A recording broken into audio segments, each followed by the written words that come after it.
me tell you something. What? 3 6 Mafia is the biggest rap group that ever come up out of Memphis. Outside of 8 Ball and MJG.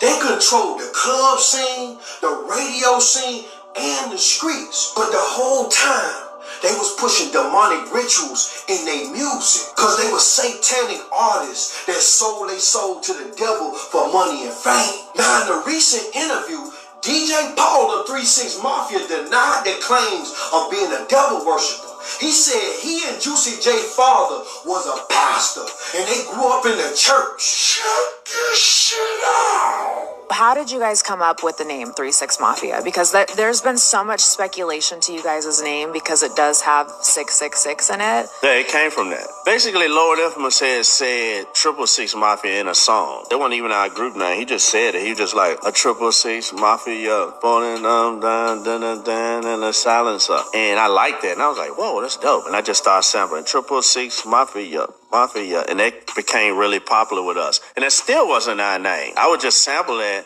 and then, when it was time to form a group, I was like, hey, we should call ourselves 666 Mafia, and everybody liked it. So there was no real satanic reasoning behind the name. No. The lore has always just kind of like your reputation precedes you. Yeah, it was just an image. It was just something that was cool. We never studied Satan or any of that. I don't know nothing about all that. Now we all know the devil is a lie, and he the author of confusion. Cause DJ Paul just recently went and tattooed the devil horns on top of his goddamn head.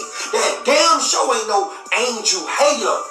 Then the name 3 6 Mafia stands for the devil mafia, the mark of the beast mafia. And y'all remember that song? I gotta stay fly.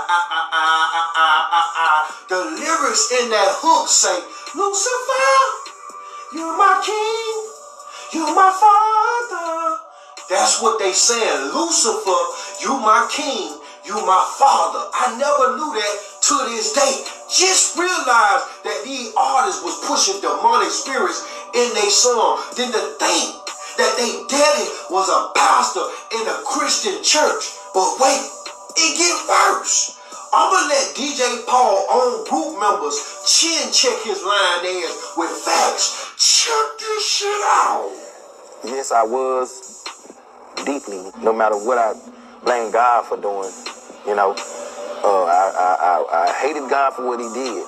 And so, I even had the satanic books, the little warlock materials, every warlock got to have a dagger, cut the little punch stars, whatever, little candles. And I had all that. I was involved. So, because something about the other Bible didn't work out. So I can tell you this, we did folks with 666. Some folks were scared up to the left, put it. But me, I meant what I was saying. I definitely meant it. I said, so God, you're going to play like that? Well, I got you. I'm going to make black folks comfortable with 666. Like then black folks was like scared of it, they wasn't too much on it. It's basically rock and roll. They said 666, they go, but then they start listening to it and go to church. So they said, asked like, y'all worship the devil?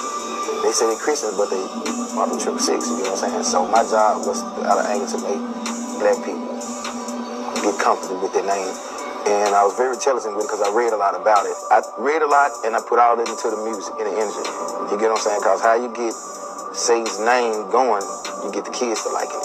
Now today, see, I think we was one of the first people to break it like that. You would think 666 would have been a rock and roll band. So I think I was used by Satan, and I think he's a bit just to get black people. We got people comfortable with his name, and we made sure we made songs violent. Very, very violent. We made songs very violent. Okay, that was Coopster. Now let's hear what Crunchy Black got to say about DJ Paul claiming that they wasn't working for the devil. Check this shit out. The devil, when I met him, and I hate to say I met him, but when I met him, it wasn't what Nas showed us. It was the illusion or I would say illusion of he was a friend more than he was that dude that Nas showed us. You get what I'm saying? The devil would come in my business partner form or come in your form, he would never come in his raw form to a person, period. You get what I'm saying? He always gonna come looking like somebody else, talking like somebody else, acting like somebody else. I don't know if Paul won't. Let me shut up. Cause Paul might don't want me saying this. Let me shut up. Let me just shut up. I don't know. This devil shit, I mean, we did that shit. You know what I'm saying? We did that shit for real. Ain't no way you gonna be able to say 666 Mafia, 666, or none of that shit without actually meeting the man. You get what I'm saying? And we can act like we haven't all our lives.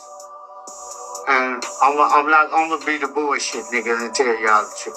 Now, I don't know if y'all know about Scarecrow, Lord Infamous in 3-6 Mafia. He had a warning before he died. God gave him a warning where he allegedly died for 30 seconds in the ambulance and claimed he went to hell. But when he didn't take heed to God's warning, he later self-destructed and died in 2013 from a heart attack. Remember Gangsta Boo? Gangsta Boo also admitted in some of her interviews that group was down with the devil the whole goddamn time. And then Gangsta Boo ended up dying from a dope overdose.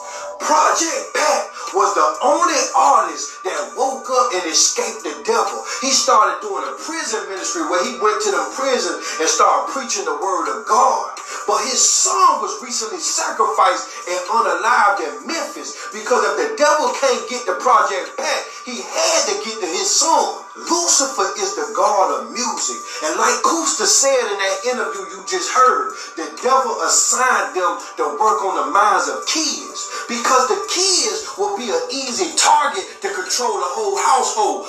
Y'all know them parents be following kids trying to dance and listen to what they listen to because they don't want to seem like they old. Now think about this. If the devil ain't a cold piece, why is it that every rapper that claim to be on Demon Time always either die young, go to jail, or end up strung out on that goddamn dope?